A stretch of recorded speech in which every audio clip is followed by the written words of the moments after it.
Professor, Então, palavra é sua. gente, muito obrigado, Arcângelo, muito obrigado vocês todos aí da Cianfesp, né? E vocês todos que estão aqui, né? Eu devia pagar insalubridade para vocês por me ouvirem, né? Um adicional de insalubridade. De forma Mas nenhuma.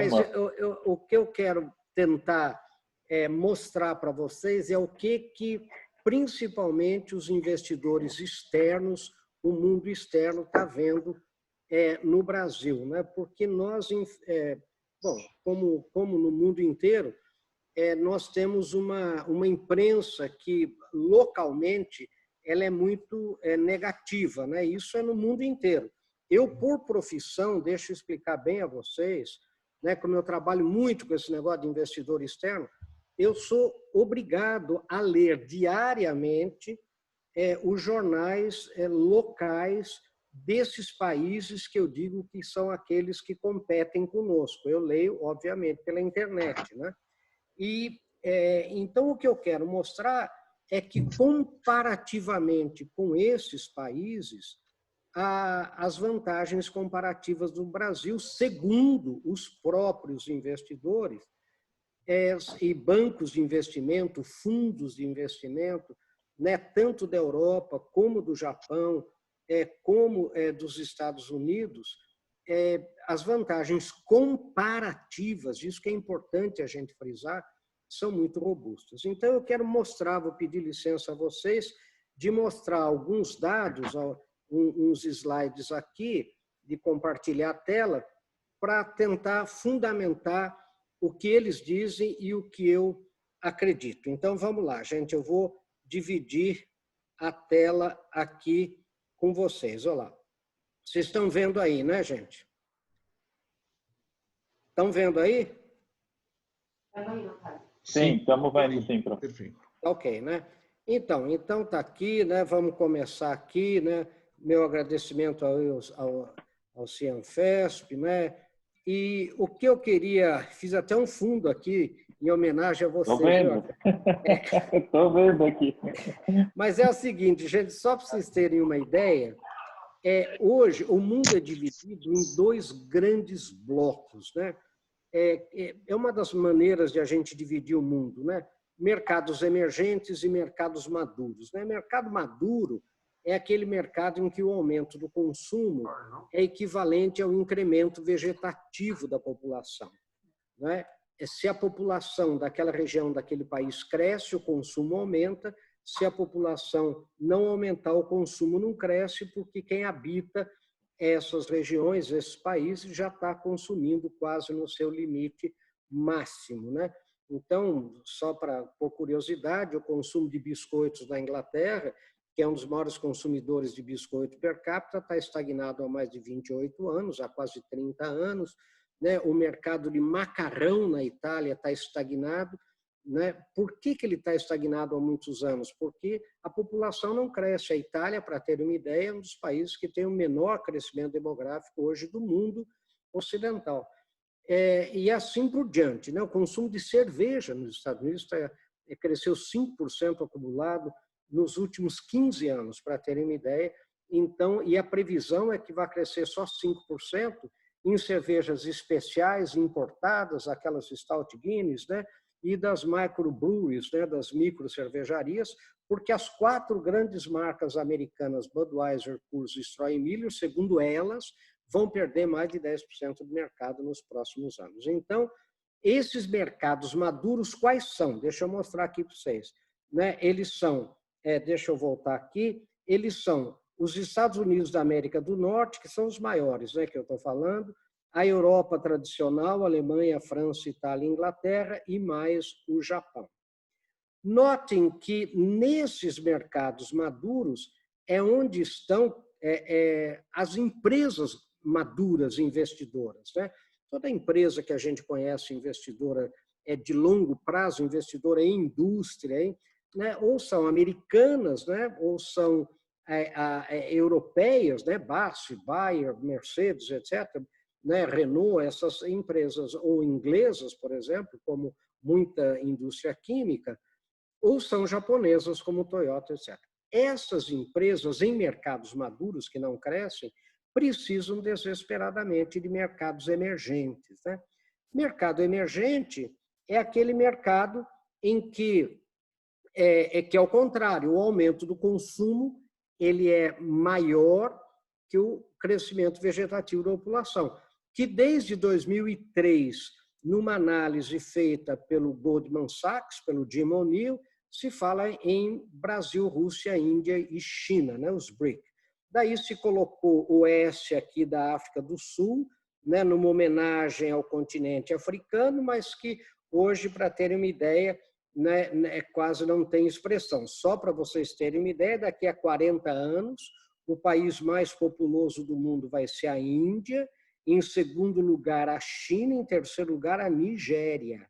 O PIB da Nigéria hoje já passou o PIB da África do Sul. Então, hoje não se fala mais em Brasil, Rússia, Índia e China, hoje se fala nos BWITCs. O que é em vez dos BRIC? O que é o BWITC? É Brasil, Índia, Indonésia, Turquia e China. O futuro do consumo do mundo vai estar aí, não é? Então, agora vamos dar uma analisada aqui. Se o consumo do mundo está aí, por que...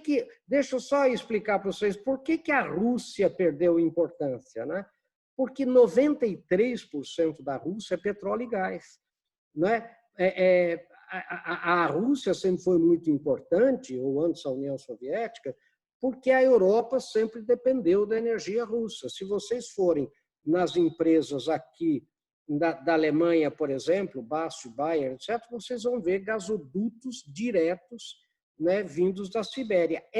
Hoje, com a mudança da matriz energética, só para vocês terem uma ideia, 43% da energia elétrica da Alemanha, né, doméstica já é fotovoltaica, num país que quase não tem sol, né? Então, e deixa eu contar uma historinha para vocês, se é que vocês têm tempo aí de me ouvir. Vocês podem ir saindo, viu? A hora que vocês... Eu não faço esquecer, eu sou professor, né? Então estou acostumado com o aluno levantar e ir embora quando vai dar aula. Mas deixa eu contar uma coisa para vocês. Eu me lembro, vocês se lembram, né? Quem é mais velho, quem tem pelo menos a minha idade, da crise do petróleo dos anos 70, né?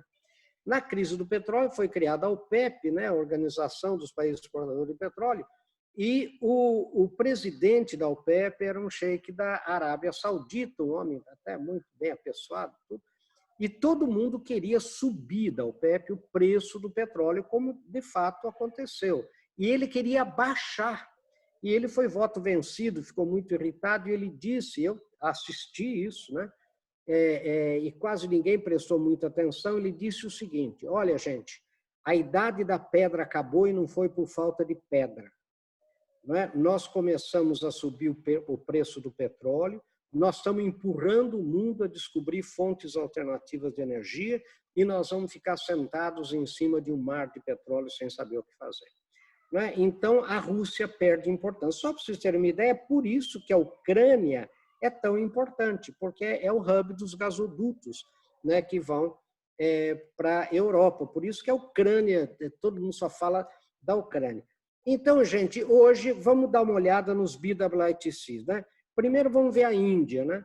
A Índia tem 1.652 dialetos, 325 idiomas, 25 idiomas oficiais na Índia, com um sistema de castas que impede a mobilidade social. Hoje, Índia e China têm a mesma população, 1 bilhão e 400 milhões de habitantes, né? Quase a mesma. E o partido do Narendra Modi, que é o primeiro-ministro da Índia, é do partido hinduísta que favorece o sistema de castas.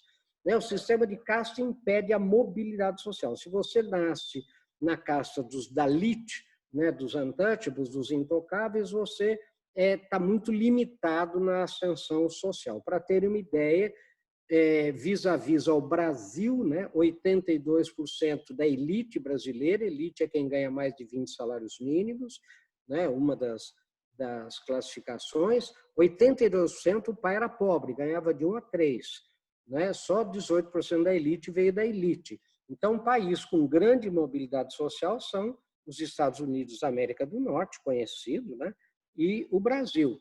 Então, e o problema da Índia é que quando a gente fala, eu conheço a Índia, todo mundo pergunta qual Índia? Eu conheço o norte. Qual norte? Porque a Índia não se fala. Então, a Índia é um país bastante problemático, né, com uma pobreza assim muito forte, uma seca das maiores secas do mundo, e agora também com um problema lá de fronteira com o Paquistão, né, que é uma guerra iminente, e também agora com a China. Então, ela tem problemas de fronteira com o Paquistão e China ali, né, que são terríveis. O outro país, vamos ver a Indonésia. Gente, a Indonésia é o maior país islâmico do mundo, com fundamentalismo islâmico crescente. Ninguém é contra o islamismo, mas o fundamentalismo islâmico assusta o investidor, porque vocês que são empresários sabem. Vai abrir uma filial da empresa de vocês da Indonésia, num país islâmico com fundamento. Quem é que você vai mandar para lá? Né? Qual é o board, né? Eu faço parte de alguns conselhos que vai assinar, a família do fulano vai morar lá. Né? E aí a coisa é muito mais prática, né, no dia a dia do que a gente imagina. Não é só a parte econômica, né? A parte também tem isso. E o que está acontecendo, gente? Vejam aqui que a Indonésia é muito perto da Índia. E o fundamentalismo islâmico está entrando nas castas inferiores da Índia, e a gente prevê, como antropólogo, etc., que, né, nas universidades, que nós vamos ter a maior guerra étnico-religiosa do mundo daqui 10, 20, 30, não se sabe quando, aqui na Índia. Não é? Por quê? Porque o partido hinduísta, né, tem mais de 6.000 anos, né? O partido que eu digo, não, a religião hinduísta, né, que favorece o sistema de castas. Então, e outra coisa, gente, a Indonésia, acreditem se quiser, é formada por 17.600 ilhas. É quase ingovernável. E todas essas ilhas, ou boa parte delas, né, tem problemas de secessão, de querendo se separar do governo central. Então, tem problemas internos muito grandes e de logística muito grande.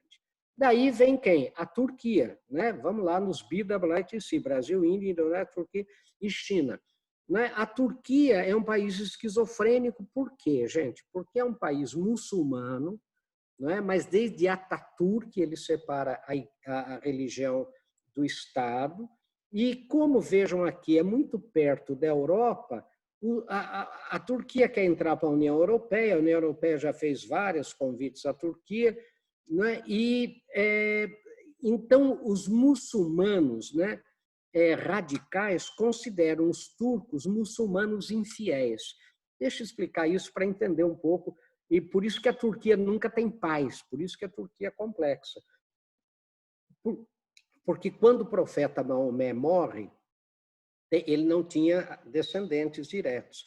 Então teve uma discussão se eram os descendentes de sangue que iam sucedê-lo, ou como na Igreja Católica, quer dizer, vamos dizer assim, os sacerdotes, vamos chamar assim, né? A casta dos mula. Bom, o que aconteceu é que daí o islamismo se divide entre xiitas, estou simplificando muito, tá, gente?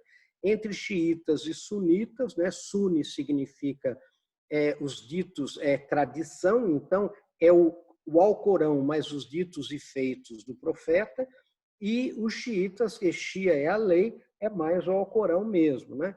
Então, lembrem que os sunitas não têm um papa, né? Não tem. Os xiitas, na verdade, têm os ayatolás. Agora, prestem bem atenção. Os sunitas, que não têm chefe, eles são, vamos dizer assim, coordenados por uma universidade na Arábia Saudita, porque 85% dos muçulmanos são sunitas, não é? Só 15% que é xiita. E xiita, gente, é só para vocês terem uma ideia, xiita é só Irã e uma partezinha pequena, né, do Líbano. Então, só para vocês terem uma ideia, uma coisa que pouca gente entende, Irã não é árabe, não tem nada a ver com árabe. Irã é persa. Então, aqui não vai ter paz nunca. Por isso que a gente vê explodir bombas em mesquitas na Turquia. Uma mesquita não é... E quem colocou as bombas? são muçulmanos. Se a mesquita é xiita, a bomba é sunita e vice-versa.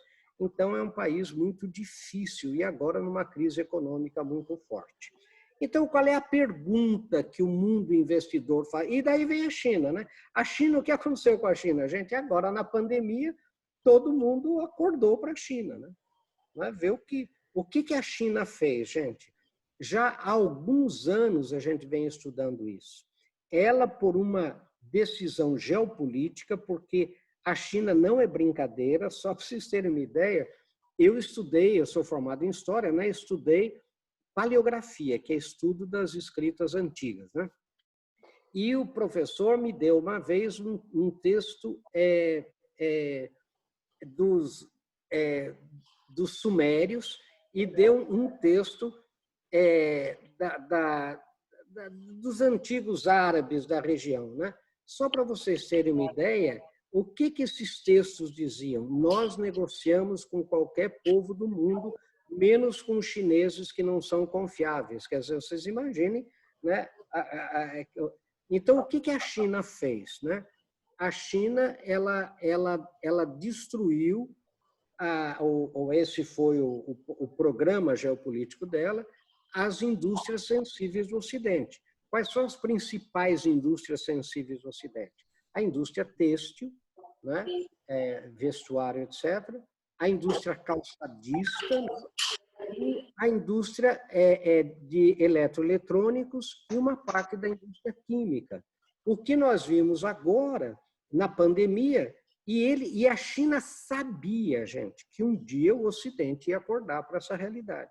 Mas o Ocidente capitalista, segundo eles, muito pragmático, enquanto fosse mais barato comprar da China, não tem importância fechar as empresas nos outros países, né? Nos seus países de origem. E assim acabou com a indústria têxtil, acabou com a indústria calçadista, etc. Mas ela sabia que um dia o Ocidente ia acordar para isso e ia ter um boicote aos produtos chineses ou à China. E o que ela fez nesse período? Ela começou a comprar empresas no mundo inteiro. Então, comprar empresas no Sudeste Asiático inteiro, no Oriente Médio mesmo, né? Comprar empresas da América Latina, comprar empresas, enfim, né? Nas Coreias, etc. Bom, para que quando esse boicote fosse feito, os produtos, na verdade, com capital chinês, já tivessem sido, já estariam sido fabricados fora de lá com capital chinês. Agora, na pandemia, o que aconteceu? A gente viu o Ocidente viu a dependência que tem da China e viu como a China não é confiável. Só para terem uma ideia, nós de universidade, nós não usamos nenhum dado oficial da China. Por quê? Porque eles não batem. O que eu digo que não batem? Né? No mundo inteiro, quando o PIB cresceu 10%, você tem uma série de outros indicadores que seguem esse crescimento. Por exemplo, consumo de papel per capita, tipo de eletricidade, consumo de diesel. Na China, nada bate. Então, é completamente diferente do resto do mundo. Então, fica todo mundo meio perdido. Então, por isso que a gente não usa dados oficiais da China. E agora, vocês estão vendo aí, de repente, agora, o que está acontecendo agora, gente? Está acontecendo que o Japão está financiando empresas japonesas para sair da China, os Estados Unidos a mesma coisa, vocês estão vendo, Macron na França a mesma coisa, agora a Espanha a mesma coisa, né? Enfim. Então, a China está com esse problema aí com o mundo. Então, qual é a pergunta que todo mundo faz, gente? A pergunta que todo mundo faz qual é? Ela é why not Brasil? Por que não o Brasil? O Brasil tem... Porque o Brasil representa 43% da economia da América Latina, incluindo o México. Né? E o Brasil tem vantagens muito grandes. Né? Por exemplo, 17 mil quilômetros de fronteira sem nenhum problema de fronteira. 8.512.000 quilômetros, um único idioma. Vejam, 25 oficiais na Índia. Né? E um mercado interno pujante. E eu vou discutir essas vantagens comparativas com vocês mais no finalzinho lá. Então, quais são? O que hoje se mostra do Brasil? Então, vamos aqui rapidinho, gente. Vejam bem, apesar de toda a crise, é claro que esses dados são AC, né? Eu brinco que tem AC e DC, né? Não é antes de Cristo e depois de Cristo, é antes da Covid-19 e depois do Covid-19. Não é antes do coronavírus, depois do coronavírus. Esses dados são AC, né? Antes do coronavírus, mas são os dados que existem disponíveis e com os quais o mundo trabalha. Então, apesar de toda as nossas crises, o Brasil é a 8ª economia do mundo, né? E eu fazendo uma live com um banco inglês, eles falaram, não, o Brasil é a 5ª economia. Eu falei, não, vocês estão enganados. O Brasil é a 8ª, né? Segundo o Banco Mundial, o FMI, né? Ele falou, não, é que nós consideramos a economia informal. Então, internamente para o banco, o Brasil é a 5ª economia do mundo. E vejam aqui está em trilhões, né, de dólares, vejam aqui que é muito perto um do outro, estão vendo? Está aqui, ó, 2.600, 2.611. Então, para o Brasil ser a 5ª economia do mundo, né, segundo eles, é isso. Bom, agora, gente, esse é um mapa que eu sempre gosto de mostrar, né, porque ele é muito revelador, né? Isso em PIB nominal é o país que é imediatamente mais pobre que o Estado brasileiro que está escrito em cima. Então, São Paulo é maior que a Bélgica, economicamente, Paraná maior que o Kuwait. Olha, vejam aqui, o Rio Grande do Sul, com todos os problemas do Rio Grande do Sul, é maior economicamente que a Nova Zelândia. O Rio de Janeiro, com todos os problemas hoje do Rio de Janeiro, isso são dados deste ano, né? É maior que Portugal. Espírito Santo é maior que o Líbano. Isso economicamente, né? Vejam que o estado de Rondônia é maior que o Paraguai, né? O interior de São Paulo é maior que a Argentina, né? Fora a cidade de São Paulo. A cidade de São Paulo, economicamente, é maior que o Chile. Só o município de São Paulo. Não tem os 39 municípios da região metropolitana de São Paulo. Não tem Osasco, não tem Guarulhos, não tem Mogi, não tem nada. O Norte e Nordeste também maiores que a Argentina. E esse é o tamanho geográfico do Brasil, né? Quando a gente brinca que o Macron, quando pensa no Brasil, tem o tamanho da cabeça dele da Bahia, né? Então, vocês imaginem, a França tem o mesmo tamanho geográfico da Bahia, a Minas Gerais da Espanha. Olha, o estado de São Paulo é o Reino Unido, diferente da Inglaterra aqui, né, gente? Que Reino Unido é Inglaterra, mais Escócia, mais Irlanda. Então, e assim por diante, né? Então, vejam que só Tocantins tem o tamanho da Nova Zelândia e assim por diante, né? Então, agora, gente, e a previsão do Banco Mundial, do FMI, é que em 2040 o Brasil seja a 4ª maior economia do mundo, isso de novo, né? AC, né? Antes do coronavírus. Mas que são os dados disponíveis até agora, né? Então, e vejam que em 2030 a China passa na frente dos Estados Unidos, fica a China, Estados Unidos, Índia e Brasil. E vejam o que a gente estuda, como o mundo vai mudar. Olha aqui, gente, tá vendo? México, olha Indonésia aqui, olha os BWTC, Turquia, estão vendo? Vietnã. E aqui, gente, tem Irã e Filipinas, aqui embaixo. Né? Então, vejam vocês aí, né, que realmente o mundo vai mudar muito. Agora, todo mundo diz, professor, nós não vamos ser a 4ª economia do mundo, nem a pau em 2040, mas nenhuma universidade do mundo, nenhum centro de pesquisa, ou think tanks, como a gente fala, diz que não estaremos entre as 10 maiores economias. Se vai ser a 4ª, 5ª, isso ninguém sabe, ou 6ª, ou 9ª, ninguém sabe. Agora, quais são as vantagens que eles me apontam? O Brasil é o 6º país do mundo com maiores reservas cambiais. Só para vocês terem uma ideia, nós temos mais de 380 bilhões. E deixa eu parar aqui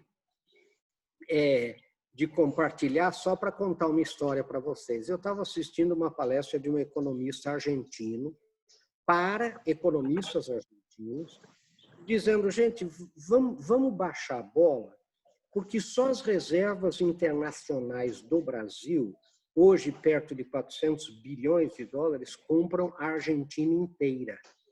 Então, por favor, vamos ter calma quando a gente está se relacionando com o Brasil. A gente não pode pensar historicamente quando nós éramos a 6ª maior economia do mundo, isso nos anos 30. Né? Então, só para vocês terem uma ideia, por que isso é importante, né, gente?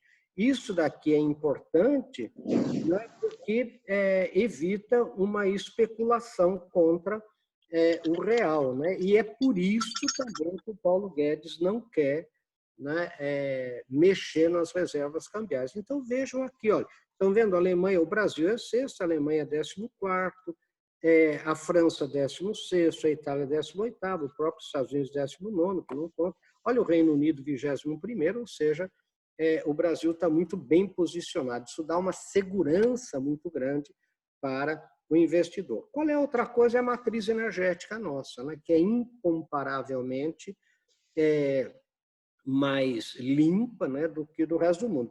Para não encher vocês com isso aqui, só para terem uma ideia aqui, né, no Brasil, 43% da energia é renovável contra 14% do resto do mundo. E no mundo hoje muito sensível, né, ao problema de energia, ao problema ambiental, né, isso é de um valor muito grande para o investidor. Além disso, nós temos a tal da Amazônia Azul, né?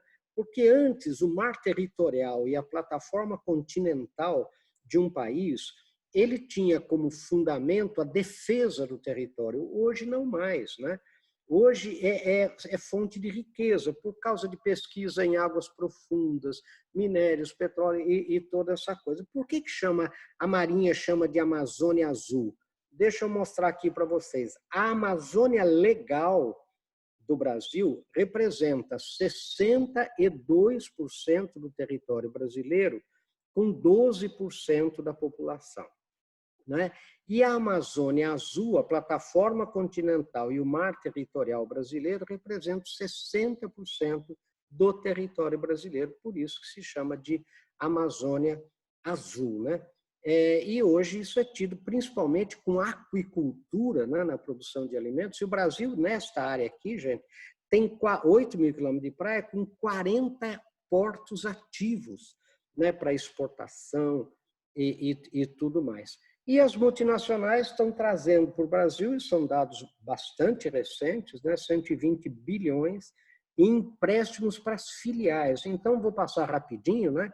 A Toyota amplia investimentos do Brasil, vai fabricar agora, né, esse carrinho aí, que no Japão é Daihatsu, que é uma subsidiária do Japão, mas vai ser fabricado aqui na fábrica de Sorocaba, que deve ser um sucesso muito grande, né?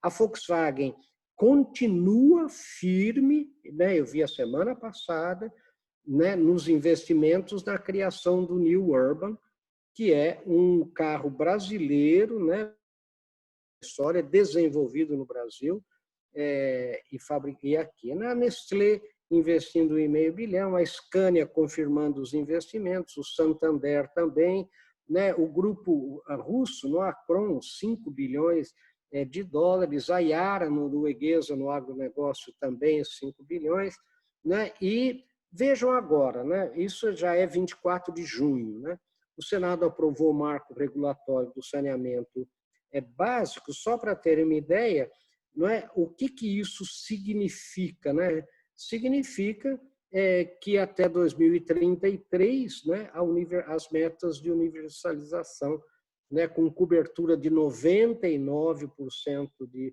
fornecimento de água e 90% para a coleta de esgoto, né? Então a gente fala, mas será que isso vai ter? Então você pega aqui, né, há um investimento previsto de 500 bilhões a 700 bilhões, né, além de gerar 1 milhão de empregos. Só essa universidade, veja, agora é 24 de junho. E vejam isso daqui, ó, isso daqui que é de hoje, tá vendo? 1º de julho de 2020. O que o Rogério Marinho diz, né? Garante que empresários brasileiros de outros países querem injetar no setor de saneamento, né? Terá bons resultados, segundo ele, em função disso. Olha aqui, recentemente estive com 10 embaixadores e todos demonstraram que os empresários de seus países querem pôr dinheiro, né, entre os interessados a fundos soberanos e também fundos de pensão, afirmou Marinho. É isso que eu estou dizendo para vocês, que eu tenho visto, né, em primeira mão, diretamente, né, com esses investidores, né? Então, vejam aí. Agora, então, fora esse dinheiro, né, de saneamento, O Tarcísio, ministro da Infraestrutura, diz que vai atrair mais de 200 bilhões em investimentos de infraestrutura através de concessões em rodovias, ferrovias, não é? Hidrovias, né? Enfim, aeroportos, etc. A minha pergunta, né, que eu sempre me fiz e falo para os meus alunos e para os clientes da gente, é isso. Será que há dinheiro no mundo para tanto investimento? Será que todo mundo está falando, eu vou atrair investimento, mas tem dinheiro para isso? Então, eu quero mostrar para vocês, só rapidinho também, não quero encher, para a gente entender a dívida da Grécia, porque se a gente não tiver um parâmetro, a gente fica no achismo, né? Então, o que aconteceu com a Grécia, gente? Aqui estão todas as fontes, estão vendo? Vejam, aqui estão todas as fontes. Olha, em 2012, a Grécia quebrou e a Troika, que é o Banco Central Europeu, o Banco Mundial e o FMI, emprestaram a fundo perdido, que significa doado, né? 4,3 trilhões de reais, 729 bilhões de euros. Dia 25 de junho, o euro estava a 6, não vi hoje, mas são 4,6 trilhões de reais foi dado. O que a Grécia tem, gente? A Grécia tem pedra, turismo, né?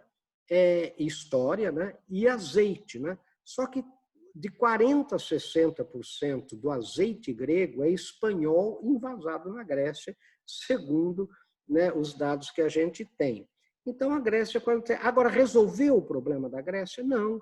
Em 2015, teve que dar uma ajuda adicional de 86 bilhões de euros. Ou seja, né, os 729 mais os 86 dá 815 bilhões de euros. Ou seja, gente, foi dado para a Grécia 4,9 trilhões de reais, quase 5 trilhões de reais. Guardem esse número, né? Quase 5 trilhões de reais. Agora prestem atenção no que eu quero dizer. Para resolver todos os problemas das rodovias brasileiras. E olha aqui, deixa eu mostrar aqui para vocês. Olha, estão vendo aqui, ó, olha, a serem aplicadas a construção de novas rodovias, novas, e obras de pavimentação. Quanto é que precisa, gente? Quanto que precisa? Precisa de 190 bilhões de reais, segundo o governo. Agora, se foi dado 4,9 trilhões para salvar a Grécia, você imagine que o investidor aqui, ele vai ter direito ao pedágio, áreas lindeiras, etc. Então, deixa eu falar outra coisa aqui para você. Agora, só para a ilha. Então, isso, me perdoem, é dinheiro de pinga para o investimento internacional. Agora, vejam aqui, só para a ilha de Chipre, e eu faço questão de mostrar aqui para vocês. A ilha de Chipre tem 9.251 quilômetros quadrados, não tem água, e tem 780 mil pessoas de habitantes, né? Meia Campinas. Só para vocês terem uma ideia, quanto que foi dado, 160 bilhões de reais, 30 bilhões de dólares, para resolver todos os problemas dos portos brasileiros, né, que é um grande gargalo para a exportação, precisa de quanto? 43 bilhões de reais. E aí os investidores vão ter direito à cabotagem, vão ter direito, né, a áreas lindeiras e tudo isso. Então, eu vou parar aqui e vou contar uma coisa para vocês. No começo deste ano, teve um dos clientes nossos, que é uma das maiores indústrias de alimentos da Europa, fez uma festa em janeiro, incrível mesmo, deu bônus para todos os funcionários, deu feriado. Sabe por quê? Porque cresceu em 2019 0,5%. Gente, o Japão está com juro negativo há 15 anos. A Europa não cresce. Um investidor europeu, um investidor japonês, ganhar 1% ao ano, 2%, 3%, para ele é uma coisa inimaginável naqueles mercados maduros. Então, eles, quando veem qualquer oportunidade de ganhar 2%, 3%, 4%, né, num país organizado, como eu vou mostrar a vocês, comparativamente o Brasil, é por isso que eles querem, né, por isso que tem. Vou aqui de novo, vamos lá. Vamos aqui de novo. Desculpem eu estar enchendo vocês aí, gente. Olha aí, então, Agora vejam, gente, mas o maior negócio do Brasil mesmo é o agronegócio. Por que que é o agronegócio, gente? Porque a China tem problema de segurança alimentar, a Índia tem problema de segurança alimentar, o mundo tem problema de segurança alimentar. Então, vejam o caso do Brasil, gente. A população mundial vai passar, isso são dados da ONU, dados da FAO, de universidades, são dados absolutamente, vamos dizer assim, tranquilos, né? Não há ninguém contesta, né, os dados. A população mundial vai passar de 7 a 9 bilhões de pessoas nos próximos 40 anos. 7 e pouco e 9.600, mais ou menos. Essa população vai ser mais urbana, vai ter o dobro da renda média que tem hoje. Populações urbanas, isso é um dado empírico, consomem mais carne do que populações rurais, né? E esse crescimento de classe C está acontecendo na África, no Oriente Médio, no Sudeste Asiático. Então, populações urbanas com o dobro da renda de hoje. Então, para alimentar essa população, o mundo vai ter que produzir, são dados também tranquilos, 50% a mais de grãos do que produz hoje e vai ter que dobrar a produção de carnes, em geral. E isso, diz a FAO, que é a Organização das Nações Unidas para a Alimentação e Agricultura, é muito difícil de acontecer porque a produtividade por hectare está chegando no seu limite. Quem planta soja, eu moro numa fazenda, né, sou produtor rural, né, a gente tirava 35 sacos por hectare, foi para 64. Campeão brasileiro o ano passado foi Ponta Grossa, com 145 sacos por hectare numa fazenda, que é uma estupidez que ninguém consegue tirar. Então, para vocês terem uma ideia, a média brasileira de produtividade é de 62 sacas por hectare. Ora, então, para produzir o que o mundo precisa produzir, vai precisar de mais terra. 40%, para vocês eu estou sendo um pouco mais específico, né? Para vocês entenderem. 40% ainda pode ser aumento de produtividade, ou seja, ciência e tecnologia na mesma terra já plantada. Mas 60% é mais terra. E no mundo, gente, onde tem terra não tem água. Esse é o maior problema do mundo de hoje.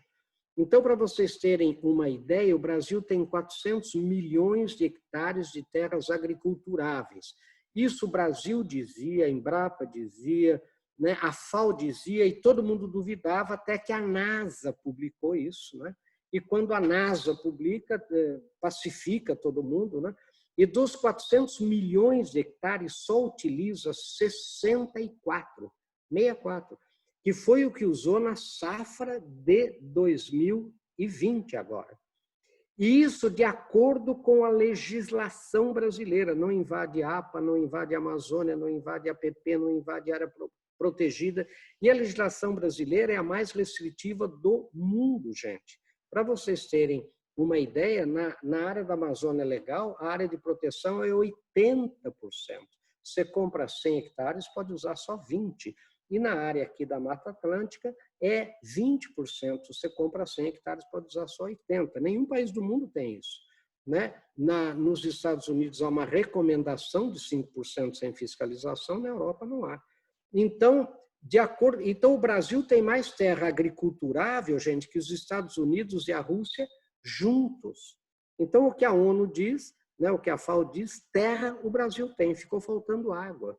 O Brasil tem 8 trilhões de quilômetros cúbicos de água renovável a cada ano. O Brasil, com 210 milhões de habitantes, tem mais água renovável por ano que a Ásia inteira, com 4 bilhões de pessoas. E não tem nada a ver com os rios da Amazônia. A gente está falando de aquíferos. Para vocês terem uma ideia, dos 10 maiores aquíferos do mundo, eu vou mostrar para vocês, os 2 maiores estão no Brasil.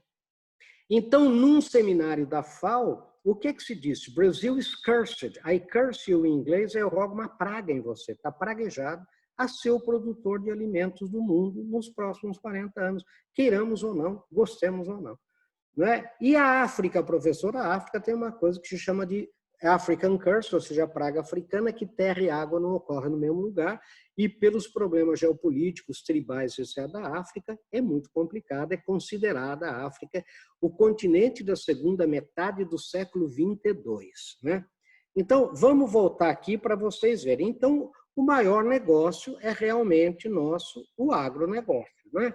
Agora, vejam aqui vocês, olha, estão vendo? Aqui está os aquíferos. O maior aquífero do mundo é o Alter do Chão, que fica aqui no Pará, um pedaço do Amapá e no Amazonas. Vejam que a extensão superficial é menor que do Guarani, mas tem o dobro da água deste, gente, que é o que está embaixo da gente aqui. Não é? Então, este é o primeiro maior aquífero do mundo, este é o segundo maior aquífero do mundo. Agora, se estão sentados, prestem atenção aqui. Vocês não vão acreditar, isso é dado da FAO, hein, gente? Dado da ONU. Olha, os 8 maiores aquíferos, o primeiro é o Alter do Chão, o sistema aquífero Grande Amazônia. Tem uma quantidade de água subterrânea que poderia abastecer o planeta durante 250 anos. Então, meus queridos, eu fui lá na Presidência da República, eles me convidaram, eu falei, olha, o presidente, ou vocês que me perdoem, mas o negócio da Amazônia não é nióbio, porque só a jazida de nióbio da família Moreira Salles em Araxá tem nióbio para 230 anos, né? Tem jazida em nióbio com frações em toneladas. Então, o negócio da Amazônia é água, por isso que o Congresso Mundial da Água foi em Brasília, né? Que deu aquela briga lá, né? Um dos lugares mais secos do Brasil. Vocês imaginem, né? Que o Brasil não tem problema hídrico nenhum, né?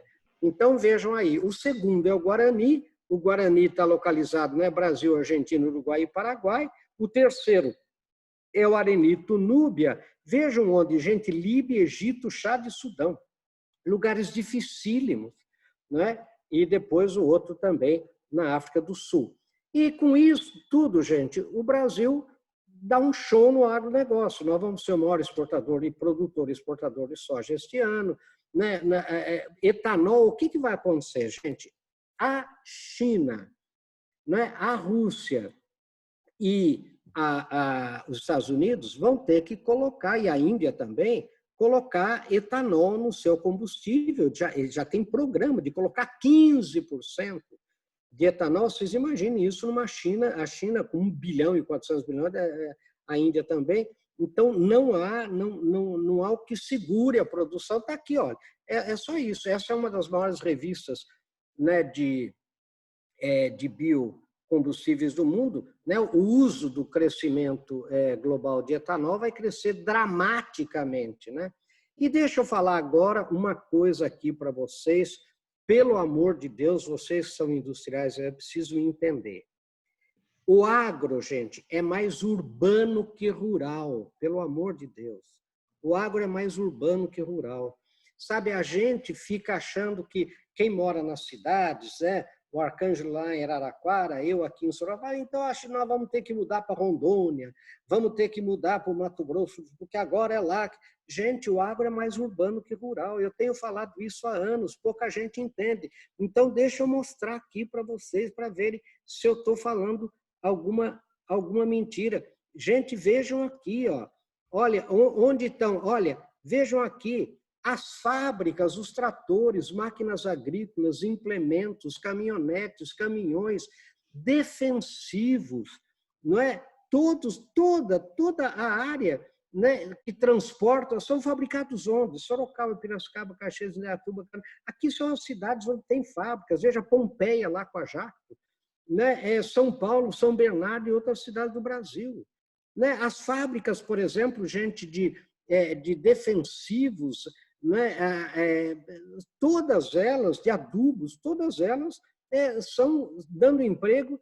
E outra coisa, gente, parar com essa imagem que a imprensa mundial faz de que o Brasil exporta, né, veneno. Né? Para vocês terem uma ideia, segundo a FAO, o Brasil é o 44º maior usuário global de agrotóxicos, e não o primeiro.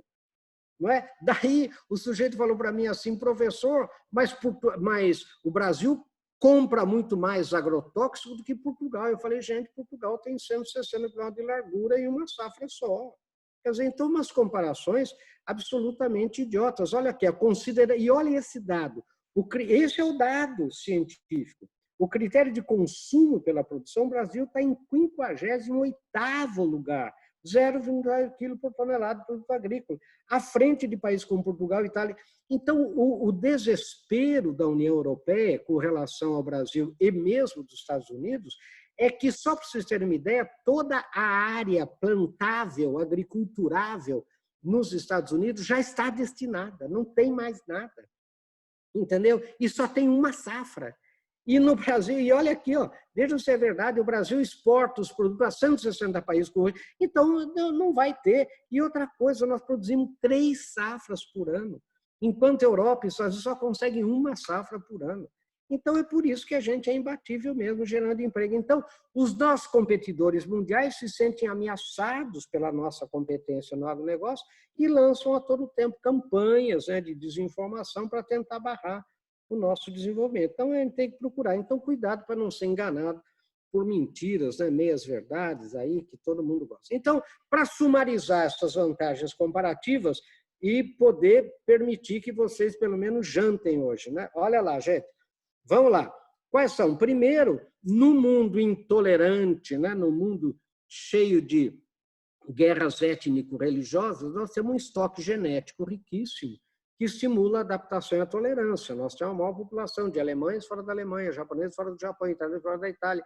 Como eu brinco, mais libaneses do Brasil que no Líbano, né? O Brasil tem 11 milhões de libaneses, a população do Líbano é 6 milhões. Então, um estoque genético que estimula essa adaptação e tolerância. Um único idioma. 8.512.000 quilômetros com um único idioma. Nós não temos nenhum problema de fronteira, 17 mil quilômetros de fronteira. Lembrem que a Argentina tem problema de fronteira com Chile, Peru com Equador, Colômbia com Venezuela, o mar territorial na América Central. Vejam lá, como eu falei da Índia, a Índia com China e com Paquistão, o mar territorial da China. Nós temos terra, luz e água em abundância para produzir alimentos, energia, então, eólica, fotovoltaica, isso é brincadeira no Brasil. Se vocês terem uma ideia, o Vobem, né, aquele que é da Enercon, né, o seu Vobem me falou, olha, o Brasil, Deus é brasileiro, porque tem o melhor vento do mundo. Eu falei, como assim? Ele falou, é o vento unidirecional e constante, isso não existe. Por isso que a gente chama de catavento. No mundo inteiro, aquela pá eólica, o mesmo gerador eólico no Brasil gera 2 a 3 vezes mais energia que na Europa. Eu falei, mas qual é? Ele falou, porque é unidirecional, né? E constante. Você pega em Aquirás, você pega o Parque Eólico de Osório, você pega... Ele falou, é um milagre, né? Então, vejam aí, a 6ª maior reserva cambial do mundo. E olha, vejam o sistema bancário e bancarização, gente, não tem no mundo, né, é comparável ao Brasil com o tamanho do Brasil. A gente pode achar ruim, tem 150 bancos, mas só 4, né, eles dominam, né, todo o sistema bancário brasileiro, mas em termos de eficiência, você passar, gente, uma TED, né, de Uruguaiana para os Catrimana, em Roraima, em segundos, como a gente faz, né, você atravessou uma Europa inteira e voltou à metade. Olha, gente, isso não tem no mundo, né? Você vê, nos Estados Unidos, os bancos são regionais, é muito complicado, etc. E isso me disse, eu não tinha prestado atenção, me disse um banqueiro nessa live lá com a Inglaterra. Ele falou, a genialidade que vocês tiveram, que com R$1.800, que eram 3 prestações de 600, vocês fazerem a maior bancarização do mundo. Gente, nós bancarizamos 50 milhões de pessoas. Isso para o investidor é uma loucura. Sabe que é 50 milhões? São 5 Portugais. É mais que a Espanha inteira. Não é? A gente bancarizou. Quer dizer, então, vocês vejam aí, um sistema de seguros. Agora a gente fala assim, mas professor, você está ficando louco? Gente, sabe qual é a reserva técnica do sistema de seguro do Brasil? É 1.300 bilhões de reais. Agora, todo mundo fala, isso pensem com a cabeça do investidor. Gente, agora, seguro é importante? Ué, aquele João Elísio, né, que foi governador do Paraná, da CNSEG, ele escreveu um artigo chamado assim, Um Dia Sem Seguro. Você imagine, aeroportos não funcionam, aviões não saem, navios não saem dos portos, as obras todas param, tudo para. E o seguro foi trazido no Brasil em 1808 por D. João VI, e o Sistema Nacional de Seguros, com toda a estrutura dele, é modelo mundial. Pode ver que na crise de 2008 quebrou a IG, quebrou a Aetna, e no Brasil nada.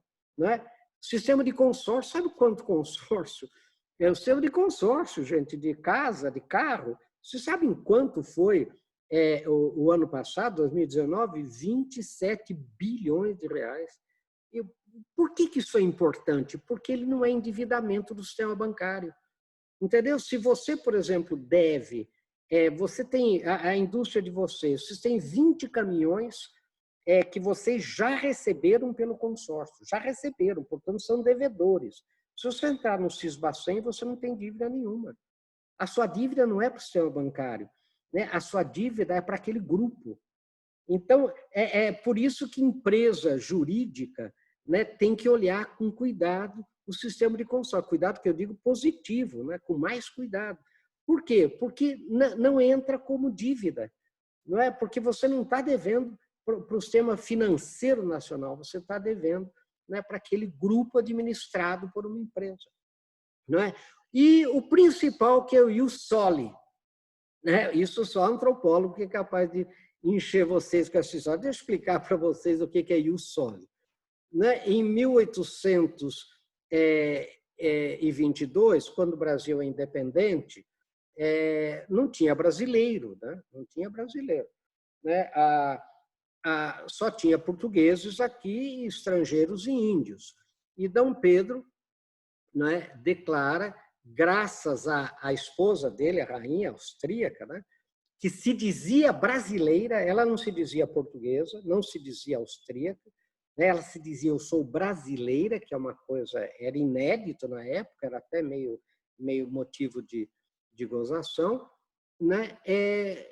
O que Dom Pedro diz? Está no Brasil é brasileiro. Criou o ius soli. Qual é? Então, é o direito do solo. Qual é o outro direito? É o ius sanguíneo, que o mundo inteiro utiliza. Então, o que isso significa para o investidor? Que quando você monta uma empresa no Brasil, ela rapidamente se transforma em brasileira. Vou dar 2 exemplos fáceis para vocês. Pergunte para qualquer brasileiro se o Gol da Volkswagen, que ele está vendo aí na rua, é um carro alemão ou é um carro brasileiro. Ele vai dizer brasileiro, fabricado aqui no Brasil. Pergunte se um Corolla é um carro japonês ou um carro brasileiro. Ele vai dizer é brasileiro, passo em frente à fábrica ali em Indaiatuba, o Etios é feito aqui em Sorocaba. Isso é o ius soli. Se você pegar o relatório da Volkswagen Werk na Alemanha, o que está escrito lá? Nós exportamos para todo mundo a partir da nossa plataforma no Brasil, exportamos para o país estado. Para eles é um carro alemão fabricado no Brasil. A mesma coisa a Toyota no Japão. Ela diz que o nosso Corolla é um carro japonês fabricado no Brasil. Agora, deixa eu contar para vocês. Eu aqui, cheguei para um americano e falei assim, esse Toyota Camry, fabricado pela Leume na Califórnia, é um carro americano ou é um carro japonês? Ele riu de mim, ele falou, professor, claro que é um carro japonês, é Toyota. Carro americano é só Ford, General Motors, Chrysler. Não é? Por quê? Porque todo mundo trabalha com o ius sanguíneo. Tanto é que para você ter uma cidadania de algum país, você tem que provar a sua ascendência. O Brasil é o ius soli. Né? Então, isso faz... Olha, eu estou pagando essa luz aqui que vocês estão vendo, e quem é do estado de São Paulo, aqui do interior também, para os chineses. A CPFL é chinesa. Né? Agora, alguém sabe que a CPFL é chinesa? O brasileiro se incomoda com isso? Né? Então, deixa eu falar uma coisa para vocês que eu acredito que vai acontecer. Agora, vocês podem até tirar pedras virtuais em mim. Eu acho que nessa guerra entre Estados Unidos e China, entre Ocidente e China, lembrem do que eu falei, os países querendo tirar as indústrias da China, o Brasil vai sair ganhando, porque o Made in Brasil é um dos mais neutros do mundo. Se tiver qualidade, nós não temos problema nenhum. Vocês sabiam que o passaporte mais roubado e desejado do mundo é o passaporte brasileiro? Eu me rio quando vejo brasileiros querendo ter passaporte de outra nacionalidade. Gente, é o passaporte mais desejado. Por quê? Porque quando tem um sequestro, quando tem um problema de um problema de terrorismo, a primeira coisa é saber a nacionalidade das pessoas que estão ali, naquele hotel ou naquele avião, né? E todo mundo tem problema. Se você é francês, tem problema com a Grã-Bretanha. Se você é português, tem problema com né? Se você é alemão, tem problema com a hora que pega um passaporte brasileiro, gente, não tem problema com ninguém. Então, mas eu quero para não ficar na fila, gente, fique um dia na fila, mas não troque o passaporte. Tanto é que o pessoal do Citibank, o pessoal do mundo inteiro é doente, quer saber como que faz para ter um passaporte brasileiro. Não é? Então, vocês vejam, eu acredito que muita indústria, porque o que vai acontecer? Nós vamos ter um problema, vamos dizer assim, um boicote com o Made in China, mas a China, dominando aquela região dela, vai fazer um boicote com o Made USA, né? Com o Made UK, por exemplo, né? Que é parceiro lá dos Estados Unidos. Ora, então, eu tenho muita, pelo que os investidores me dizem, muita indústria americana, certo? Vai preferir vir para o Brasil, né, do que, às vezes, ir no próprio país. Então, nós vamos ter um equilíbrio. Esse negócio que o chinês vai comprar o Brasil inteiro não é verdade. Por quê? Porque o Ocidente, principalmente os Estados Unidos, não pode permitir que a China domine o Brasil. Por que não pode permitir? Porque o Brasil representa 42% da economia da América Latina, incluindo o México. Se domina o Brasil, domina a América Latina inteira. Então, não pode. É geopolítica. Vocês vejam agora, está aí o financiamento do 5G, né, aqui para o Brasil, para não ir para Roela, para não ir para o modelo chinês. Agora se fala assim, mas aquele embaixador, né, chinês que criou problema no Chile, depois na Argentina, agora está aqui no Brasil, só que tem que lembrar que o embaixador americano agora aqui, o Todd Shep, também é um cão chupando manga, vamos dizer o que é verdade. Ele está todo dia, né, com o governo, ele está todo dia trazendo investimento, ele está todo dia, a missão dele é livrar o Brasil da China. Agora, de que maneira ele vai livrar? Se não trazendo empresas para cá. Então, eu acho que vai ter muito isso, né? A guerra industrial, principalmente, vai se dar aqui. Então, vou lá de novo, gente, está quase no fim, gente, vocês aguentam a mão aí, um pouco. Ó. Então, o Ius Soli, que eu queria, né, falar para vocês aí. E qual é outro? Uma civilização cristã ocidental, que estimula a tolerância, não é? Imune a fundamentalismos, um potencial turístico incrível, etc. Então, gente, agora vejam, se vocês pegarem, por exemplo, as duas maiores empresas de consultoria do mundo, que é a Deloitte, o que ela diz? Né? Ela mostra que o Brasil é uma das maiores opções de investimento em 2020. Né? Agora vejam, a McKinsey, e isso já é DC, hein? A C e DC, antes do coronavírus, depois do coronavírus, continua dizendo que uma das maiores oportunidades de investimento do mundo, ou a maior delas, é o Brasil, e a McKinsey é a maior. Ele analisou 23 setores da economia brasileira e disse, né, isso. Olha o que diz o chefão da McKinsey. Num tempo em que a disrupção está impactando o mundo e as históricas relações comerciais estão sendo impactadas pela geopolítica e pela tecnologia, o Brasil se destaca como um país onde as oportunidades para o crescimento surgem como atraentes e disponíveis para serem conhecidas. Né? Então, vejam aí, né, isso tudo. E, olá, 30 de junho, o economista-chefe do Banco da Inglaterra crê numa rápida recuperação da economia. Né? Só para vocês terem uma ideia aqui, olha o que ele diz aqui, gente, aquilo que eu falei para vocês, que ele... Olha aqui, ó, né? Afirmou que a economia do Reino Unido pode se recuperar rapidamente pela crise, ainda é cedo, mas minha leitura das evidências até agora é uma recuperação em V, disse. Né? E ele demonstra rápida pela economia do Reino Unido e do mundo. Né? Ele afirmou aqui, isso é de agora. Né? Então, era isso que eu queria comentar com vocês. Agora, vocês vão me dizer o seguinte, eu já vou até antecipar uma pergunta de vocês. Professor, e esse imbróglio político do Brasil? Como é que vai ser? Como é que nós vamos sair desse imbróglio? Deixa eu falar uma coisa para vocês. Eu já disse a vocês que eu leio jornais diários do mundo inteiro. O mundo inteiro é de nós para pior. Gente, o presidente das Filipinas, o Duterte, é tido como um louco. Não é verdade? Quer dizer, as Filipinas têm 7.400 ilhas, só para você ver, com problema de secessão terrível, problema de fundamentalismo também crescente. O Narendra Modi da Índia passando um calor que nunca passou, né? Com problemas seríssimos na Índia. A Malásia está terrível. Gente, a primeira-ministra da Coreia do Sul, que a gente tanto preza, foi há pouco tempo atrás, teve impeachment por corrupção. Então, deixa eu falar uma coisa para vocês. Quando daí eu é que pergunto para os investidores, gente, vocês não têm medo desse imbróglio? Eu falo assim, não, professor. O Brasil é a segunda ou a terceira, porque a segunda maior democracia é a Indonésia, que não é considerada democracia.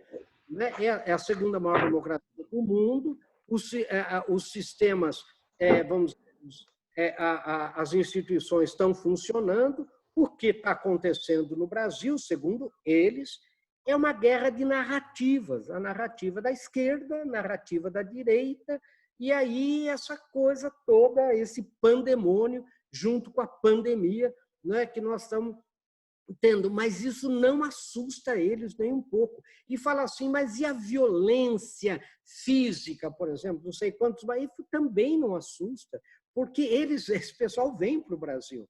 Gente, na Espanha, eu estava lá num bar, né, e o pessoal em Barcelona, o pessoal falando assim, olha, todo mundo nervoso. Eu falei, por quê? Ele falou, porque ontem explodiu uma bomba ali, outra explodiu outra bomba lá, porque agora tem um grupo. Gente, então você veja, a Espanha está com um problema de novo, né, com os bascos, de novo um problema na Catalunha, que nunca teve problema, e mais, né, enfim, então o mundo inteiro, veja o Macron agora, esta semana, perdeu todas as eleições municipais de todas as grandes cidades da França. Então, o mundo inteiro está num turbilhão, né? E eles dizem que eles dão até risada quando eu falo, mas, gente, os filhos do Bolsonaro, o senhor não conhece o filho dos outros, quer dizer, então, essa guerra de narrativa que nós temos, né? E olha, deixa eu falar para vocês, peguem hoje, né, mas façam esse favor, abrem aí o Le Figaro, abrem, né, os jornais da Itália de hoje. É só drama interno, que você lê aquilo, você fala, gente do céu, esse país vai acabar semana que vem. Não é? Então, a gente tem que levar isso também em conta, né, um país onde as instituições, por sim, por não, estão funcionando, por mais que tenha pressão para que o exército, mas vocês sabem que o exército não vai ser louco de fazer mais uma besteira aí, e isso vai se acomodando, né, gente? Vai se acomodando. E o Brasil tem essa tolerância, nós somos mais tupi do que europeu. Né? Qual é o problema da Argentina? Que você nasce peronista, morre peronista, nasce radical, morre radical. No Brasil, não. No Brasil, gente, eu fiz planejamento de alguns partidos políticos em nível nacional. Gente, todo mundo xinga o outro, depois vamos jantar junto, depois se acerta, depois nós vamos... Quer dizer, o que está acontecendo agora é o Bolsonaro não roubar e não deixar roubar, né? Então aí fica difícil, né? Então todo mundo quer diálogo, né?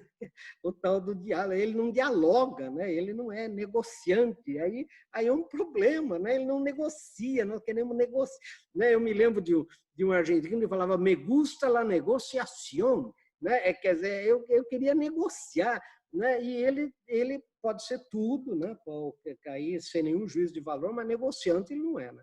Então, como ele não sabe negociar, ele deixa todo mundo, né, aí apavorado. Então, portanto, é uma guerra muito mais. Isso quem me falou mesmo foi um banqueiro inglês. Olha, o Brasil passa por uma guerra de narrativas, como a Inglaterra já passou, como a França está passando com os coletes amarelos e tudo. Quer dizer, então, agora, e pela primeira vez no Brasil, está tendo, né, uma direita, né, que não existia, né? Não existia na política. Então, isso também desestabiliza, né? Sem nenhum juízo de valor, mas desestabiliza. Então, o que é que internamente, que eu quero dizer, Então, e vamos ver, daqui a pouco tem eleição, volta à esquerda, não volta à esquerda, volta, enfim. Mas democracia é isso, né? Então, lembrar. E eu quero, dá tempo de eu contar mais uma historinha para vocês? Eu estava fazendo uma palestra nos Estados Unidos e eu falei uma coisa lá que queriam atirar pedra em mim. Eu falei, o Brasil tem uma das mais longevas democracias do mundo. Eu falei, professor, pô, mais que a Grécia, né? Como é que é? Eu falei, não, é mais que a Grécia, não. Mas deixa eu explicar para vocês. Em 1534, Martim Afonso chega em São Vicente. Em 1532 ele chegou. Em 34, e tem gente que fala que é em 32, final de 32, mas com certeza em 30 teve a primeira eleição municipal no Brasil. Gente, de 1534 até hoje, as eleições municipais do Brasil são ininterruptas, sem nenhum golpe, e os eleitos empossados. Daí quem é mais, vamos dizer assim, purista, diz, mas professor, teve um interregno no Estado Novo de Getúlio. É verdade, teve de poucos anos. Então o brasileiro vota de acordo com a legislação da época, eram os homens bons, etc., vota desde 1534. E vocês imaginem o Brasil na época, se governo central tinha algum poder de coerção ou de coação, por exemplo, em Cuiabá, em Sorocaba, que é de 1654. Né?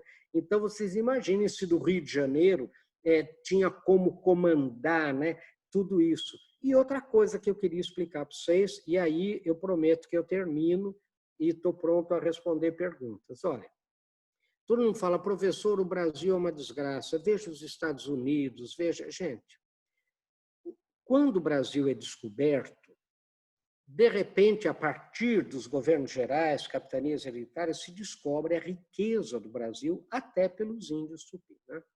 E o tupi, deixa eu explicar por que eu falei que a gente é mais tupi, porque o chefe tupi, ele era o único polígamo, né, na aldeia, e as mulheres ele tinha para trocar com os inimigos.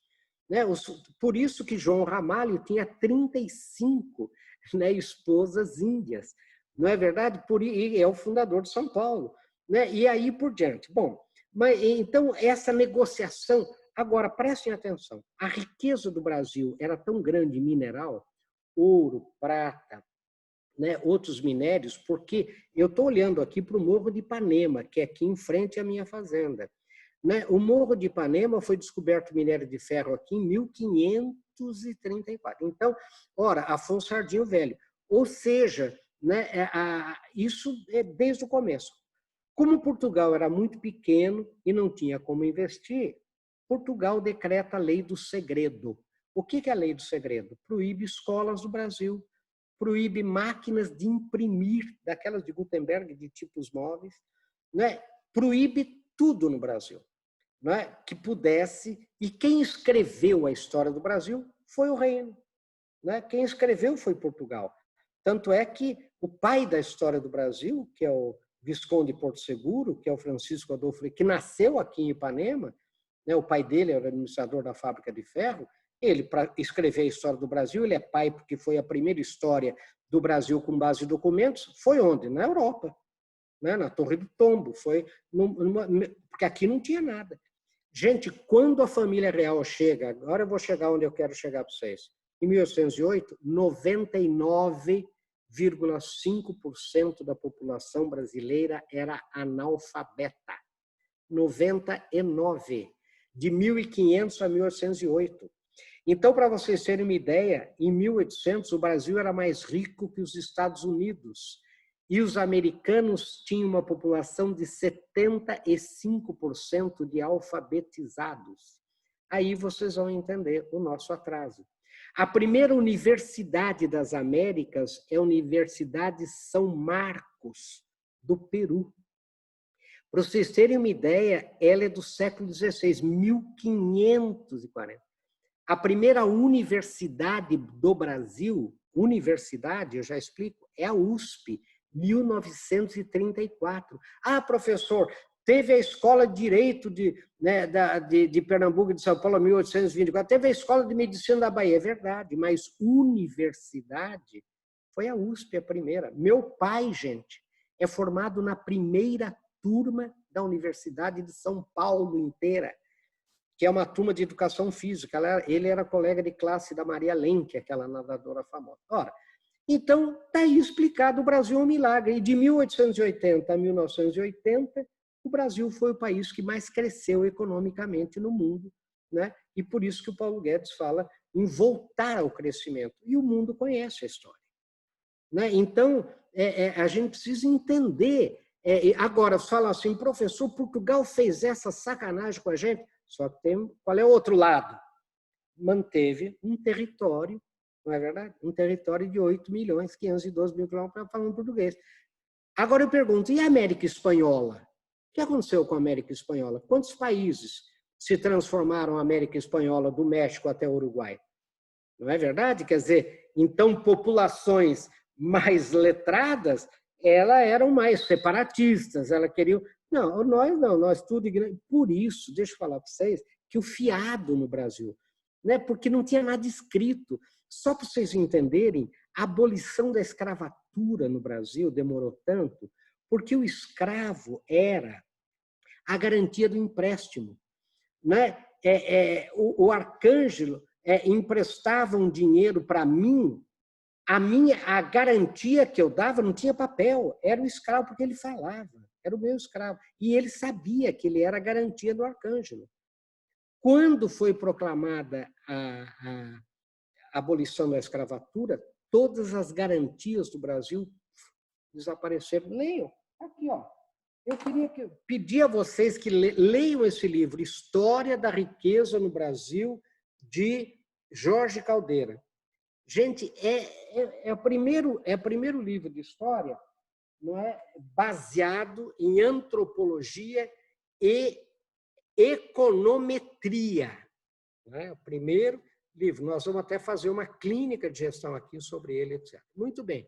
Então, gente, aí vocês veem, né, por que nós somos esse país que a gente fala do atraso, esse país das elites, esse país. Então, é muito complexo. O Brasil é muito complexo, gente. Era isso, gente, que eu queria comentar com vocês. Peço desculpas. Olha que horas são. 5h20, pelo amor de Deus. Vocês, olha, o Arcângelo vai liberar um adicional de insalubridade para todos vocês, né, aí por terem me aguentado. Alguma pergunta, gente? Estou à disposição aqui. Professor, não precisa liberar nada, só por essa fala toda, por essa dose de ânimo que o senhor deu para a gente, vale qualquer tempo e ficaríamos talvez aí a noite inteira ouvindo o senhor falar, com toda essa riqueza de dados que o senhor tem. É muito bom. Os dados são muito bons, né, Arcângelo? Os dados do Brasil. Acontece que, como qualquer imprensa, né, esses dados não são mostrados. Não é maldade, é no mundo inteiro. É o que eu sempre digo, gente, a imprensa ela tem que mostrar o que aconteceu. Então, uma notícia boa, tipo assim, não houve nenhum acidente hoje, não pode ser manchete. Né? Um que morreu... Pessoal, está aberto aí quem quiser fazer perguntas. Pergunta fácil, gente, por favor. Eu queria que o senhor comentasse a respeito da parte tributária. Como é que o pessoal lá de fora vê a nossa parte tributária toda complicada? Então, Gustavo, deixa eu explicar para você. Eles não nos comparam com eles. Eles nos comparam com Indonésia, Tailândia, Filipinas, Malásia. E aí, a parte tributária, a parte fiscal, a parte bancária, os sistemas de pagamento são muito mais complexos que o nosso, ou são tão complexos quanto. Então, por isso que o Paulo Guedes está falando de noite, porque ele sabe disso, em destravar o Brasil em termos de investimento, porque realmente é um dos únicos países, comparando agora com países, né, desenvolvidos, vamos chamar assim, né, Europa e Estados Unidos, onde você paga tanto imposto como tem que pagar quase metade do que você paga de imposto para poder pagar o imposto. Né? Quer dizer, você veja, um escritório pequenininho tem que ter pagar 3, 4 mil reais por mês para um escritório de contabilidade para pagar imposto. Quer dizer, né, o custo de pagar imposto no Brasil é tão alto quanto o imposto no Brasil. Agora, nós temos impostos que são comparativamente muito inferiores ao primeiro mundo, né? Imposto de transmissão, imposto de renda, né? Porque nós ainda não temos um Estado, um welfare state, como tem na Europa, por exemplo. Então, a carga tributária europeia para o indivíduo é maior que a brasileira. Mas é claro que ele sente uma dificuldade muito grande, né, em como, nesse emaranhado de leis, decretos, etc., que acredito que agora, pelo menos o Paulo Guedes falou ontem isso, né, que serão as próximas reformas, né? Acabar com PIS, fim social, com essa loucura toda que nós temos no Brasil e, principalmente, a dificuldade de pagar os impostos. Isso é uma coisa... O que eles mais reclamam não é dos... Se fosse claro, né, qual é o imposto que você tem, mas não é. Você tem que ter uma pessoa especializada em pagar imposto na sua indústria, na sua empresa, né? Obrigado. O que eu queria só dizer para vocês é que lembrem disso. Nós precisamos nos habituar a nos comparar com os países que os investidores nos comparam, né? Não com os quais a gente gosta de se comparar. E é natural que a gente goste, né? Que na Alemanha é assim, porque na França é assim, na Itália é assim, mas tem que lembrar. Olha, que nem vou só contar uma coisa para vocês. Um estudo da The Economist, recente, espetacular, né? Mostrando que todos os juízes da Suprema Corte Americana invariavelmente votaram de acordo com o presidente que os nomeou. Eu falei, nossa, eu acho que nós estamos vendo praticamente a mesma coisa por aqui. Quer dizer, então, o que às vezes a gente... Por isso que, né, eu, na minha profissão, né, que tem essa coisa mais mundial, né, mais global, a gente vê que agora, gente, no mundo inteiro está acontecendo isso, né? A maioria silenciosa começou a falar graças às redes sociais, né? Graças à internet. Por isso que no mundo inteiro tem programas firmes de combate ao livre pensamento na internet, como está tendo aqui no Congresso, no STF, etc. Porque a imprensa, que sempre dominou, né, o monopólio da informação, perdeu isso, né? Então, e a maioria silenciosa começou a ter espaço para falar isso no mundo inteiro. Vejam os coletes amarelos, vejam a eleição do Trump, vejam, né, na Polônia, vejam, enfim, na Itália, né? Então, isso também é um fenômeno mundial que nós temos que reconhecer, né? Bom, eu gostaria de fazer uma pergunta para o professor, aproveitando um pouco do conhecimento e pedindo licença para o pessoal, que não tem tanto a ver com o setor. Como o senhor começou dizendo sobre imóveis, né?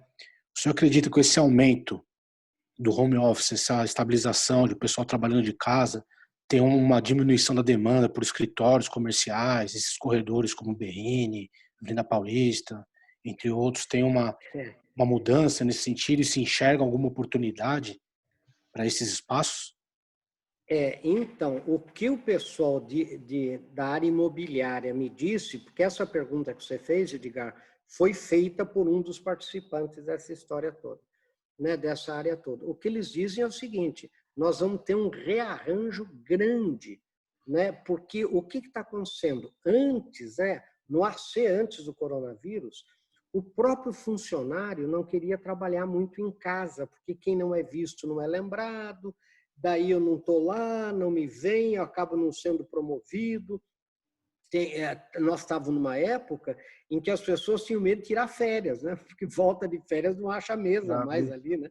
Então, agora não. Agora o trabalho remoto ele está mais aceito, né? Do ponto de vista tanto do empregado como do empregador.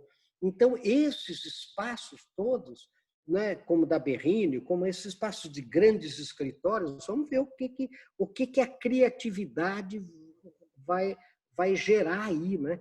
Porque há uma outra demanda, né? Uma outra demanda por outro tipo de habitação, né? Por casas mais ventiladas, por exemplo, né? Eu posso até mandar para vocês, eu não tenho aqui fácil na mão, mas eu fiz um artigo, eu fiz uma compilação de 13 tendências das maiores cabeças que eu acho, né, no mundo de universidades, de fundos de investimento, de think tank, do pós-coronavírus, né? E uma das tendências é tá se imaginando até famílias maiores, né? Tá se imaginando até, por exemplo, de uma vida, uma preocupação maior com a saúde, com qualidade de vida, e isso vai gerar uma série de outras consequências, principalmente para a área imobiliária. Então, vamos ver o que vai acontecer. E um dos últimos textos que eu fiz foi sobre a bicicleta, né? Porque a bicicleta, o desenho da bicicleta é de Leonardo da Vinci, né? Imagine, século XV. Mas quando, em 1815, tem a erupção de um vulcão na Indonésia, onde hoje é a Indonésia, foi a maior erupção da história, né, com consequência. Para ter uma ideia, a temperatura mundial baixou, nevou em Nova York durante o verão, né, acabou a produção agrícola na Rússia, na Europa, milhões de pessoas morreram, né, e os cavalos, que era o único meio de transporte, que comiam, principalmente no inverno, alfafa, aveia, etc., ficaram sem alimento. E era o meio de transporte. Então, um inventor alemão, ele pega 2 rodas de madeira, bota uma sela de cavalo em cima, no meio, e com os 2 pés ele começa a empurrar aquela sem pedal, sem nada, e que depois virou a bicicleta. Ele andou 64 quilômetros em 4 horas e provou que aquele engenho dele andava tão rápido quanto um cavalo trotando. Né? O que eu quis dizer com isso, e depois se coloca pedal, corrente, etc., é o seguinte: no pós-coronavírus, a gente já sabe que ensino à distância vai aumentar, o e-commerce vai aumentar, que, vamos dizer, nós vamos entregar coisas por drone. Agora eu pergunto, será que algumas ideias menos óbvias também surgirão?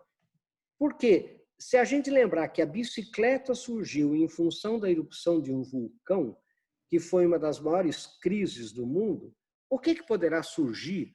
Né? Lembrem que a gente está falando da hidroxicloroquina. Né? Para vocês terem uma ideia, o remédio para a malária ele só foi desenvolvido mesmo por causa da guerra do Vietnã, quando o americano começou a morrer. Eu trabalhei na Amazônia nos anos 70, peguei malária e tomava o quê? Quinino. Tomava uma droga chamada Aralém, que era quinino. E os índios eu trabalhava com os mamães eles que me curaram. Uma pagelança e uma diarreia que eu tive que quase me matou.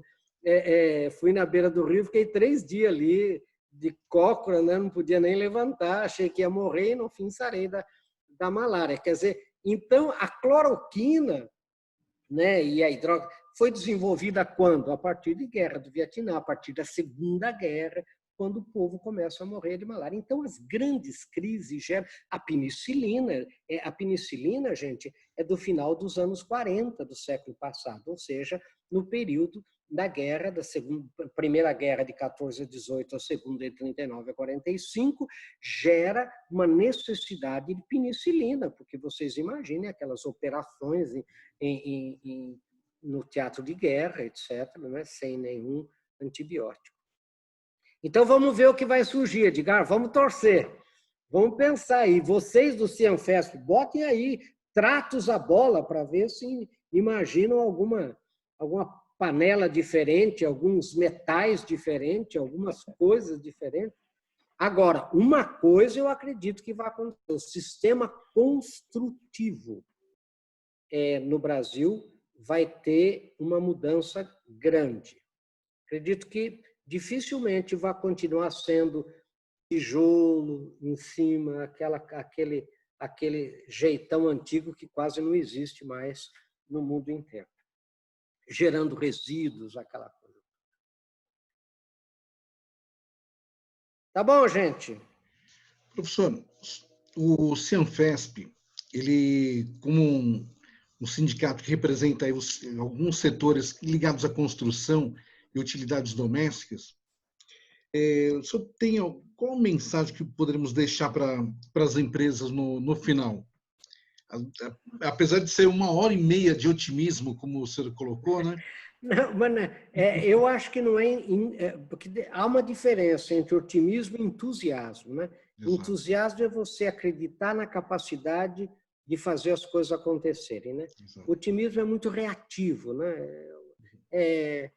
Ouvi o discurso do presidente, fiquei otimista, li os jornais, fiquei pessimista. Eu acho que os dados do Brasil e a realidade concreta do Brasil são entusiasmantes, principalmente, eu repito, no agronegócio, na produção de alimentos, porque o mundo pode inventar o que quiser, mas deixar de comer não vai, e não adianta, gente. Vocês sabem que a China começa a comer gafanhoto, etc., né, a partir da fome de Mao Tse-tung, etc. Até antes, não.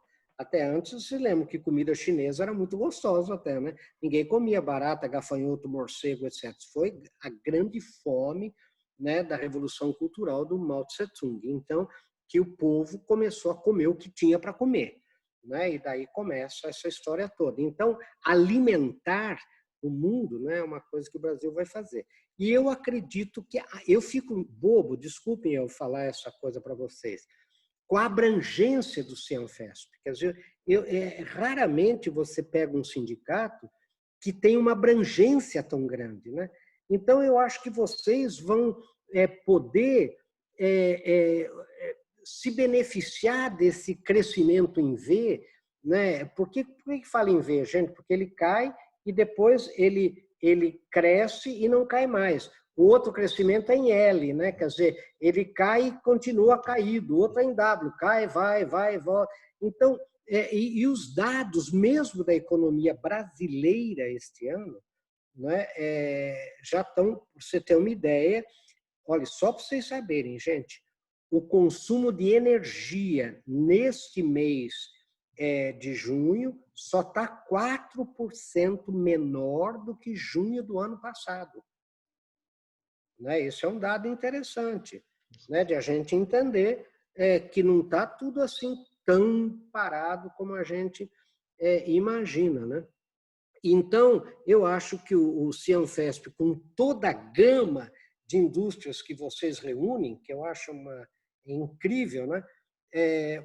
Porque principalmente eu acho que vocês vão ter que entrar muito no sistema construtivo brasileiro, em novas tecnologias, com o uso do alumínio, com o uso, né, de toda essa estrutura que vocês têm. Eu acho que o futuro vai ser muito grande, porque tem uma coisa, né, gente? Crise em grego vem de crine, que é peneira, né? É a mesma origem de crivo do chuveiro, que separa o duto d'água em jatos menores. A palavra criticar, né? Onde eu pego um tema e separo. Crine em grego é separação. Crise em grego é peneira. O que está acontecendo nessa crise? Nós estamos todos numa peneira. O que a peneira faz? Ela separa. O que é bom passa, o que não é bom lançado fora. Agora é hora da gente se preocupar em passar pela peneira da crise. É hora de a gente fazer as coisas certas, né, para que a gente consiga passar nessa peneira. Em tempos bicudos, a malha da peneira fica mais fina, só vai passar quem for realmente muito bom. Né? Então, por isso que quando a gente passa pela crise, a gente sai melhor do que estava antes. Porque primeiro que se livrou de um monte de concorrente ruim da gente, que não conseguiu passar, né? E segundo, que a gente teve que fazer coisas certas para poder passar na malha fina da peneira da crise. Então, eu acho que vocês têm tudo, né, para passar. Eu acho que outra coisa que ficou clara é a união, né? É a união. E eu queria a união entre as pessoas, e o sindicato precisa ser forte. Eu acho que individualmente cada um de nós membros de uma associação, de um sindicato, está sentindo agora que precisa de uma força maior de união, né? Então, isso é fundamental também. Eu acho que o sindicato vai crescer muito em termos de importância estratégica nessa retomada toda. Né? Obrigado. Tá bom? Tá ótimo. Neto, você quer fazer o encerramento, os agradecimentos Sim. finais? Sim, queria muito agradecer ao professor Marinho por todo esse incentivo que o senhor nos deu, por toda essa, vamos dizer, voltar essa vontade de olhar para o Brasil como um país sério, apesar de tudo isso que a gente tem e que essa mídia coloca na nossa frente, e a gente acaba ficando um pouco com a visão tampada e achando que tudo está errado, que nada funciona, que nada. Isso para a gente foi muito bom, muito enriquecedor. E nós vamos ter que, como o senhor disse, passar por essa peneira, nos reinventarmos, porque tem um futuro bastante promissor para todas as empresas nossas. E a gente tem que achar esse caminho. Não é fácil, mas nós estamos prontos a passar. E dizer para todos os participantes, o Senfesp está aqui para ajudar, para fortalecer e para tentarmos acharmos juntos essa passagem para as nossas empresas. Muito obrigado ao senhor, obrigado aos participantes. Foi muito engrandecedora a sua fala. E gostaríamos de continuar com isso pela noite toda, se fosse possível. Eu queria, Arcângelo, terminar mostrando como vocês são um sindicato. Eu queria terminar com um sermão do padre Antônio Vieira sobre a união. Pode ser bem rapidinho aqui, ó. Pode não, claro. Vocês saberem aqui, ó. Vamos lá, bem rapidinho, gente, olha lá. Vamos lá aqui, eu vou passar aqui super rápido, só para vocês terem aqui uma ideia. Olha aqui qual é o sermão, olha aqui, ó. Toda a vida, ainda das coisas que não têm vida, não é mais que uma união. Eu acho que... Deixa eu falar por que eu estou falando isso, Arcângelo. Porque agora é hora de se unir junto ao sindicato. Eu acho que todo mundo tem que ter essa consciência. Né? Então, toda a vida não é mais que uma união. Uma união de pedras é edifício, uma união de tábuas é navio, uma união de homens é exército, e sem essa união tudo perde o nome mais o ser. O edifício sem união é ruína, o navio sem união é naufrágio, o exército sem união é despojo. Até o homem cuja vida consiste na união de alma e corpo, com união é homem, sem união é cadáver. Por mais alta que seja a cabeça, se não está unida, é pés. Por mais ilustre que seja o ouro, se não está unido, é barro. Nobreza desunida não pode ser, pois em sendo desunida, deixa de ser nobreza, é vileza. Para derrubar um reino, e muitos reinos onde há desunião, não são necessárias baterias, não são necessários canhões, não são necessários trabucos, não são necessárias balas em pólvora, basta uma pedra, o lápis. Para derrubar um reino, e muitos reinos onde falta união, não são necessários exércitos, não são necessárias campanhas, não são necessárias batalhas, não são necessários cavalos, não são necessários homens, nem um homem, nem um braço, nem uma mão. E olhe como é o final desse sermão, gente. Nós temos muito boas mãos e o sabem muito bem os nossos competidores. Mas se não tivermos união, Nem eles haverão mister mãos para nós, nem a nós nos hão de valer as nossas. Veja, esse é um sermão do Santíssimo Sacramento pregado em Santa Ingrácia em 1662. Né? Por quê? O que eu acho mais bonito, né? Sem união tudo perde o nome, mas o ser. O nome é a marca, o nome é o continente, o ser é o conteúdo. Né? As nossas indústrias todas, o nosso negócio todo, ele perde o ser se a gente não se unir. Então, é essa a minha mensagem, Arcângelo, agradecendo. Muito obrigado a vocês pela paciência e por terem, né, me ouvido até aqui. Obrigado, gente. Obrigado para nós. O senhor, professor, foi muito bom. Um abraço covidal para vocês aí, ó. Um abraço e que todos se cuidem para que possamos passar mais rapidamente por essa crise toda. Muito obrigado. Eu que agradeço.